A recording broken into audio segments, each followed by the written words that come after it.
নমস্কার বন্ধুরা, আমি তুহিন রিভিউলজি চ্যানেলে আপনাদের প্রত্যেককে স্বাগত জানাই। এখন কথা বলবো শাকিব খানের আপকামিং সিনেমা তুফান, সেটার থেকে একটা ছোট্ট আপডেট উঠে এসে ভাবলাম আপনাদের সাথে সেটা শেয়ার করা যাক।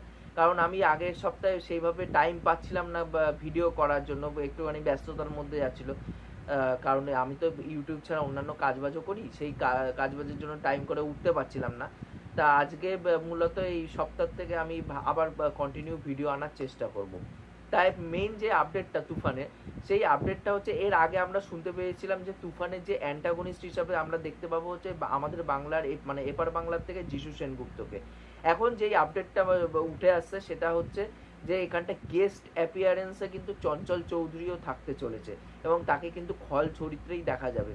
কারণ আমরা চঞ্চল চৌধুরীর যদি হাওয়া সিনেমাটা দেখি, হাওয়াতে কিন্তু তার চরিত্রটা নেগেটিভ চরিত্র ছিল, কিন্তু এত সুন্দর করে তিনি পোর্ট্রে করেছিল ওই চরিত্রটাকে, জাস্ট অসাধারণ লেগেছিল তাকে। এইবার ভাবুন যদি শাকিব খানের হিউজ একটা ফ্যান ফলোয়িং আছে বাংলাদেশে এবং সেই জায়গায় যিশু সেনগুপ্ত এবং চঞ্চল চৌধুরী ভিলেন হিসাবে আমরা দেখতে পাই, তাহলে মানে থিয়েটার জাস্ট ব্লাস্ট করবে, ব্লাস্ট।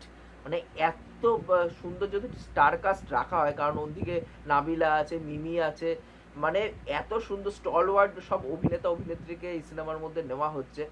মানে এই সিনেমাটা দিনকে দিন একটা আলাদা বাজ কিন্তু ক্রিয়েট করছে। কিন্তু একটা কথা বলে দিতে চাই, যদি এটা মানে ভুয়ো বেরায়, যে যদি রিউমার বেরায়, তাহলে কিন্তু অ্যাজ সিনেমা লাভার হিসাবে কিন্তু সেটা কোথাও না কোথাও গিয়ে খারাপ লাগবে।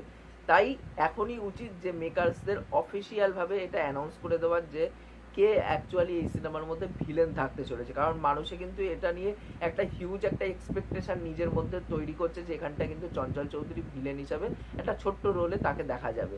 তাই সেইটা দিয়ে কিন্তু মানুষের একটা এক্সপেকটেশন, যখন হলে গিয়ে দেখবে যে সেই এক্সপেকটেশন পূরণ হয়নি, অন্য কেউ সেই চরিত্রটা প্লে করেছে, তখন কিন্তু মানুষের সেই আশাটা সেটা কোথাও নিরাশায় পরিণত হবে। আমি চাইবো মেকার্সদের তরফ থেকে অন্ততপক্ষে এটা একটা ভালো করে যেন একটা ফুল স্টার কাস্ট সেটা যেন অ্যানাউন্স করা হয় যে কে ভিলেন থাকবে, কে কি থাকবে। কারণ আমরা জানি নায়িকা হিসাবে দুইজন অভিনেত্রী থাকছে, একজন ওপার বাংলা থেকে, একজন এপার বাংলা থেকে, কিন্তু ভিলেন হিসাবে কে থাকবে সেটা কিন্তু আমরা পুরোপুরিভাবে জানি না। আর এখন কিন্তু তুফানের শুটিং কিন্তু জোর কদমে চলছে। তুফানের শুটিং স্টার্টও হয়ে গেছে, এই 2-3 দিন হলো স্টার্ট হয়েছে। তা তুফান সিনেমাটাকে নিয়ে কিন্তু আমার হিউজ একটা এক্সপেকটেশন আছে, কারণ রাহিয়ান রাফি যেহেতু সিনেমার পরিচালক, এবং রাহিয়ান রাফির প্রিভিয়াস সিনেমা আমি সুরঙ্গ দেখেছি, তার ওই কাজ কিন্তু আমার খুবই ভালো লেগেছে। এই সিনেমাটাকে নিয়ে খুবই আশা আছে, এবং চঞ্চল চৌধুরী যদি ভিলেন হয় জাস্ট অন্য লেভেলে চলে যাবে। মানে যিশু সেনগুপ্ত, শাকিব খান এবং চঞ্চল চৌধুরী, এদের তিনজনের যে ফেস অফটা, উফ, দুর্দান্ত হবে, দুর্দান্ত হবে, দেখার মতন। আমি দেখার জন্য খুবই বসে আছি।